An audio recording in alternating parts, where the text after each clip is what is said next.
우리가 인간의 이 땅을 살아가면서 사람은 환경의 영향을 받겠죠. 그리고 많은 사람들의 영향을 받을 것입니다. 그것이 어찌 보면 당연한 삶일지 모르겠습니다. 그래서 사람에게 있어서는 어떠한 상황을 만나느냐, 얼마나 좋은 환경을 만나느냐는 참 중요한 것 같습니다. 맹모삼촌지교라는 말이 있지 않습니까? 맹자의 어머니가 맹자의 교육을 위해서 3번이나 이사를 했다는 이야기입니다. 첫 번째 무덤 지역, 장사하는 지역에 가니까 계속해서 공만 하더라는 거죠. 장례를 치르는 것만 흉내 내더라는 겁니다. 그래서 이래서는 안 되겠다 싶어서 이사를 저작거리 근처로 이사를 갑니다. 그러니까 오늘날로 이야기하면 시장 정도 되겠죠. 그 시장에 가니까 계속 장사하는 사람들의 흉내를 내더라는 것이죠. 그래서 이것도 안 되겠다 싶어서 서당 근처로 갔더니 글을 읽기 시작했고 훌륭한 사람이 되었다, 이런 이야기 아니겠습니까? 그렇다 보니까 우리의 인생에 있어서 환경이라고 하는 것은 참 중요한 것 같습니다. 내가 어떤 환경에서 살아가느냐, 어떤 환경을 만나느냐. 그래서 오늘날도 보면은 거의 환경에 관한 싸움 아니겠습니까? 학군이라고 하는 것 자체, 많은 부모님들이 강남으로 가려고 하는 자체, 여러 가지 이유가 있겠지만 가장 큰 이유 중에 하나는 자녀들의 교육을 꼽지 않겠습니까?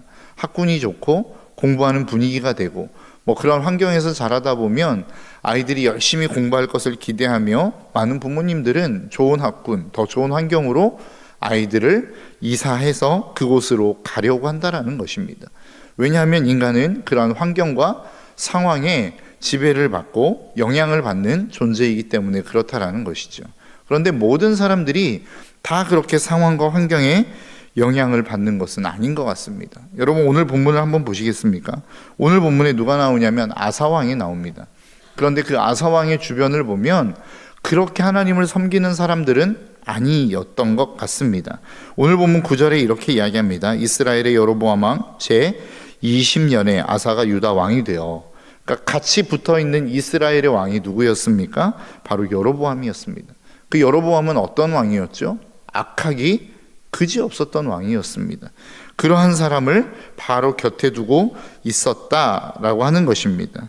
그뿐만 아니라 그 아버지도 역시 그렇게 좋은 왕은 아니었습니다. 아비암도 그랬고 그 할아버지인 르호보암도 성경에서 기록하기를 좋은 왕, 하나님을 경외하는 왕, 그런 왕은 아니었다라고 기록하고 있고 평가하고 있습니다. 그런데 오늘 보면 11절은 뭐라고 이야기합니까? 아사가 그의 조상 다윗같이 여호와 보시기에 정직하게 행하였다라고 이야기하고 있어요. 그러니까 주변의 사람들은 다 악한 왕이었고 그 부모 역시도 악한 왕이었습니다. 그 주변에서 놓고 보면 그와 대등한 위치에 있는 사람들은 괜찮은 사람이 별로 없었다라는 것입니다. 인간의 모든 사람들이 환경에 영향을 받았다라고 이야기하기 위해서는, 그렇다면 아사 왕 역시도 어떻게 해야 되나요? 악한 왕이 되는 것이 맞습니다. 그런데 성경에서는 뭐라고 이야기하나요? 그 아사는 그의 조상 다윗과 같이 여호와 보시기에 정직히 행하였다라고 이야기하고 있는 것입니다. 저는 그리스도인의 삶이 그렇다라고 생각합니다. 세상은 악한 방향을 향하여 흘러가죠. 그래서 많은 사람들은 어쩔 수 없다라고 이야기합니다. 왜냐하면 상황이 그렇고 내가 보고 듣고 배운 것들이 그렇기 때문이다라고 이야기한다라는 것입니다. 그러나 그리스도인들은 어때야 된다라는 거예요? 그러한 세상과 환경에 영향을 받는 사람들이 아니라 누구의 영향을 받습니까? 하나님의 영향을 받는 사람들이라는 것입니다. 주일 말씀에도 물들이는 신앙이 있고 물드는 신앙이 있다라는 거예요. 세상을 본받아 세상에 물들어버리는 신앙이 있는가 하면 그 하나님의 은혜와 생명을 가지고 세상을 물들이는 사람들이 있다라는 것이죠. 여러분, 우리는 그러한 사람들입니다. 날마다 우리는 세상의 환경을 이야기하고 조건을 이야기하고 상황을 이야기하지만 우리는 그것을 이야기해서는 안 되는 사람들이라는 거예요. 왜냐하면 우리 안에는 생명이 있기 때문에 그렇습니다. 그 생명이 있는 삶을 가장 잘 보여주신 게 누구입니까? 바로 예수 그리스도이십니다. 여러분, 예수 그리스도는 어느 곳을 가든 그곳에 생명의 역사를 꽃피우는 삶을 살아셨다는 거예요. 여러분, 가장 대표적인 얘기가 어디입니까? 나인성 과부의 아들을 살리신 예 아닙니까? 여러분, 많은 사람들은, 그 당시에 모든 사람들은 시체를 만지려 하지 않았습니다. 왜 그렇죠?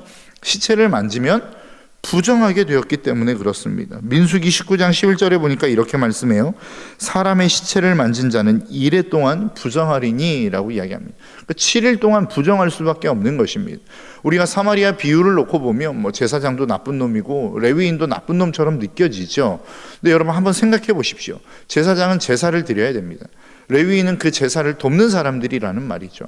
그러면 내가 시체를 만지고 만일 그 강도 만난 사람을 내가 잘 돌봐주다가 잘못하면 이 사람이 죽을 수도 있는 상황입니다.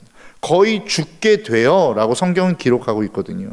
그러니까 누가 봐도 이 사람은 잘못하면 죽을 수 있는 여지와 가능성이 있는 사람이란 말이죠. 그렇게 돌봐주다가 이 사람이 죽었어요. 그러면 어떻게 되나요? 그 제사장도 그렇고 레위인도 그렇고 부정하게 되는 것입니다.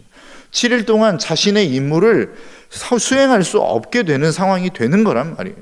그렇기 때문에 어떻게 보면 그 하나님의 나라와 일들을 위해서, 제사를 위해서 이 레위인과 제사장은 그 시체를, 그리고 그 강도 만난 사람을 버려두고 가는 것이 어찌 보면 당연한 일이었을 수 있다라는 거예요. 왜냐하면 부정하니까, 그 부정한 영향을 받게 되니까. 예수님도 마찬가지 아니었겠습니까?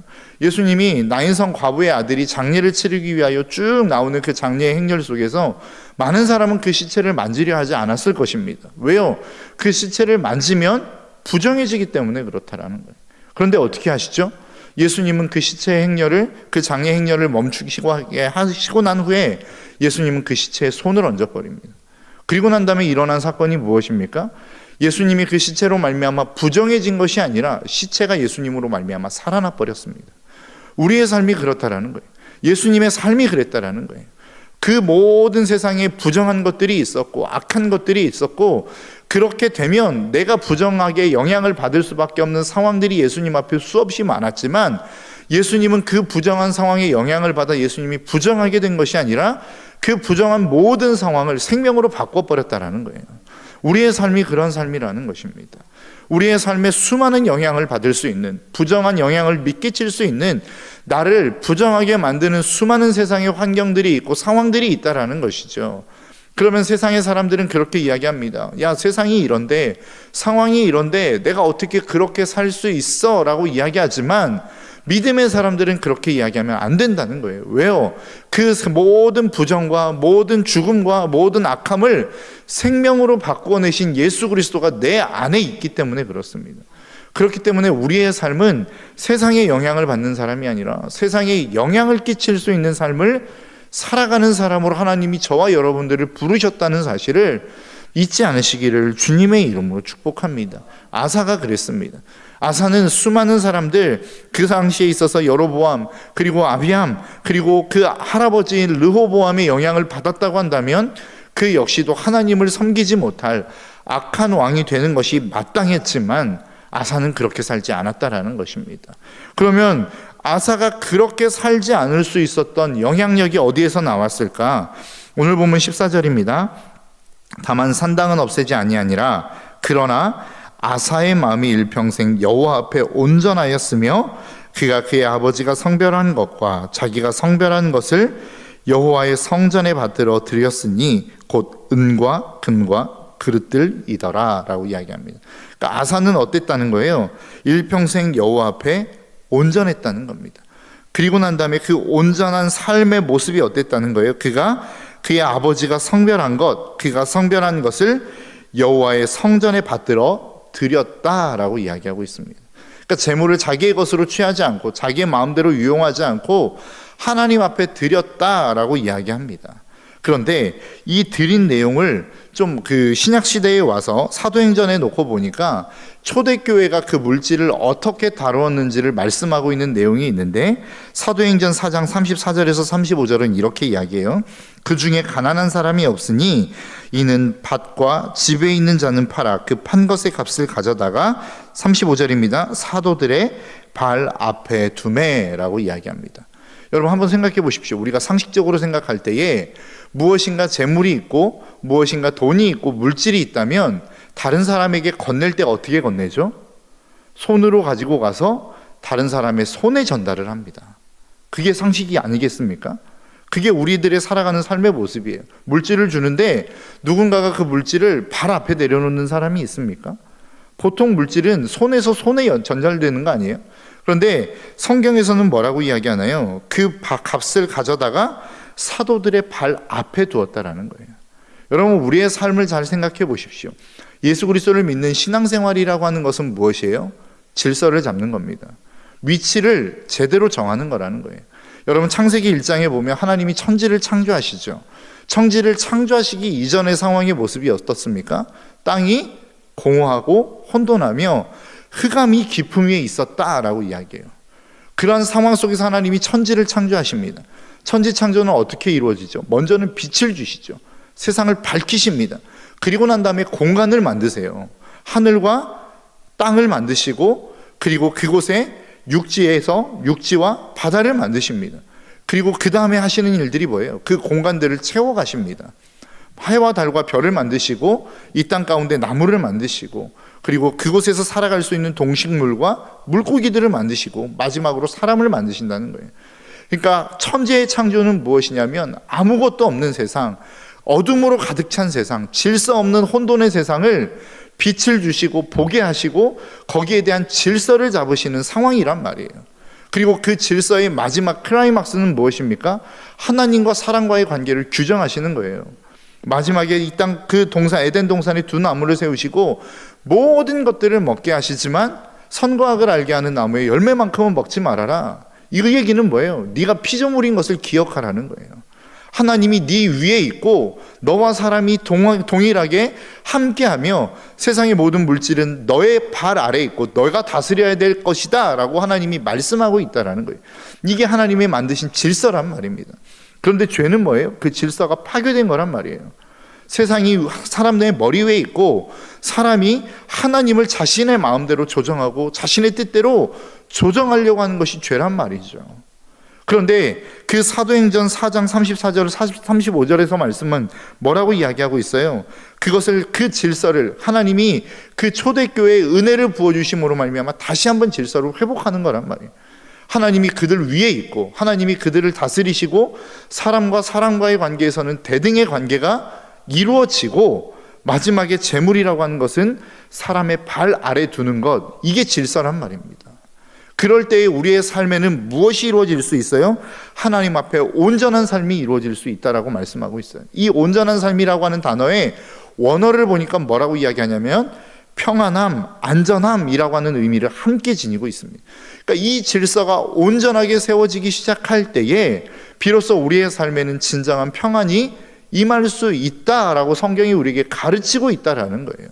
그런데 오늘날의 세대는 어떻습니까? 이 질서가 완전히 무너진 거 아닙니까? 모든 사람들 머리 위에 뭐가 있어요? 재물이 있고 명예가 있고 부가 있고 권력이 있단 말이에요. 여러분, 이것들 안에 인격이 있습니까? 아무런 인격이 없어요. 그런 비인격적인 것들에 인간이 지배를 받다 보니까 우리 인간이 어떻게 돼버렸어요? 비인격적인 존재가 되는 거예요. 그래서 사람보다는 물질이 중요한 세대가 되어버렸고, 인격을 존중하기보다는 모든 이윤과 자신의 명예와 자신의 권력을 위해서 사람을 희생시켜버리는 시대가 되어버렸다는 거예요. 사람을 사람으로 보지 않고, 사람을 인격으로 보지 않고, 사람을 생명답게 바라보지 않는 시대가 되어버렸다는 거예요. 우리의 삶이 그런 것 아니겠습니까? 그런데 오늘날의 시대 속에, 이러한 시대 속에 우리가 다시 한번 우리의 삶, 우리의 신앙을 회복한다라고 하는 것은 어떤 의미예요? 그 질서를 다시 한번 회복한다는 의미란 말이에요. 인격적이신 하나님이 우리를 다스리는 겁니다. 그 인격적이신 하나님이 우리를 통치하시는 겁니다. 그러니까 우리는 그 통치를 받는 인간은 어떻게 되는 거예요? 인격적인 존재가 되겠죠. 인격을 인격으로 대우하고 그 존재를 존귀하게 여기고 이윤과 명예와 어떠한 권력보다 사람들을 더 소중하게 여기는 일들이 우리의 삶 가운데 있을 수 있다는 거예요. 그래서 그 인격을 위해서, 그 사람을 위해서 물질을 쓰기 시작하는 거예요. 오늘날의 세대는 어떻습니까? 이 질서가 무너진 시대는 어떻습니까? 이윤을 얻기 위해서 사람을 부리고 사람을 써버리는 시대가 된 것 아니겠습니까? 여러분, 이것은 잘못되어진 시대라는 거예요. 아사가 그토록 하나님 앞에 다시 돌아와 수많은 생명과 수많은 그 하나님의 은혜와 하나님 앞에서 보시기에 정직한 삶을 살 수 있었던 이유는 뭐예요? 이 질서가 다시 한번 확립되었기 때문입니다. 인격적이신 하나님, 그 온 우주 만물의 통치자이신 하나님, 그 하나님을 하나님으로 대우하는 것, 그 하나님의 통치를 받는 것, 그래서 자신이 인격적인 삶을 살고 그 인격적인 삶을 살아감으로 말미암아 다른 수많은 사람들을 인격적으로 대우하는 모습이 그 인생 가운데 있었기에 그 삶은 다시 한번 하나님 앞에 정직하며 온전하며 평안한 삶을 누릴 수 있었다라는 것입니다. 저와 여러분들의 삶이 그러한 삶이 되시기를 주님의 이름으로 축복합니다. 여러분, 이 아침 왜 나오셨습니까? 무엇을 위해서 나오셨습니까? 내가 또다시 인격 없는 그 물질을 얻기 위해서, 인격 없는 그 명예와 권력을 얻기 위해서 정말로 이 자리에 나와 다시 한번 그 인격적인 하나님을 조정하기 위해서 이 자리에 나오셨습니까? 아니면 그 인격적인 하나님 앞에 내 삶을 드리고 그분의 통치와 다스리심을 받기 위해 이 자리에 나오셨습니까? 저와 여러분들의 삶이 후자의 삶이 되시기를 주님의 이름으로 축복합니다. 그래서 그 하나님의 인격을 통하여 이 세상의 사람들을 바라보고 인격 없는 물질을 도구로 사용함으로 말미암아 수많은 믿음의 사람들, 믿음 없는 사람들을 세우고 살릴 수 있는 믿음의 사람들이 되시기를 주님의 이름으로 축복합니다. 교회 안에서도 저는 마찬가지라고 생각합니다. 물질을 무엇을 위해서 써야 됩니까? 어떠한 용도를 위해서 이 물질을 사용해야 되나요? 사람을 살리고 세우고 그 영혼들을 일으켜 세우는 용도로 우리는 물질을 사용할 수 있어야 돼요. 그런데 자꾸만 그 물질이 우상이 되고 우리의 주인이 되어서 그 물질을 담아두려 한단 말이죠. 그런데 이 물질이 도대체 무엇을 위해서 사용되어야 되는지를 우리는 좀 고민해 볼 수 있었으면 좋겠습니다. 우리가 물질을 사용하는 데 있어서 이 물질이 정말로 다음 세대를 살릴 수 있는, 믿지 않는 사람들을 살릴 수 있는, 아니면 영혼들을 살릴 수 있는 용도로 쓰고 있는지, 아니면 나 좋자고, 나 편하자고 우리들의 즐거움을 위해서 사용하고 있는지를 고민해 볼 수 있어야 됩니다. 그래서 우리의 모든 사용되어지는 물질이 영혼을 살리고 내 삶을 살리는 그러한 물질로, 그러한 용도로 사용할 수 있는, 다시 말하면 저와 여러분들의 삶에 하나님을 향한 질서, 하나님이 나를 통치하고 사람들과 사랑의 관계를 나누고 세상에 있는 모든 것들, 물질적인 것들, 비인격적인 것들을 도구로 사용하여 하나님의 영광을 나타낼 수 있는 믿음의 삶을 살아낼 수 있는 저와 여러분들의 삶이 되시기를 주님의 이름으로 축복합니다. 기도하겠습니다.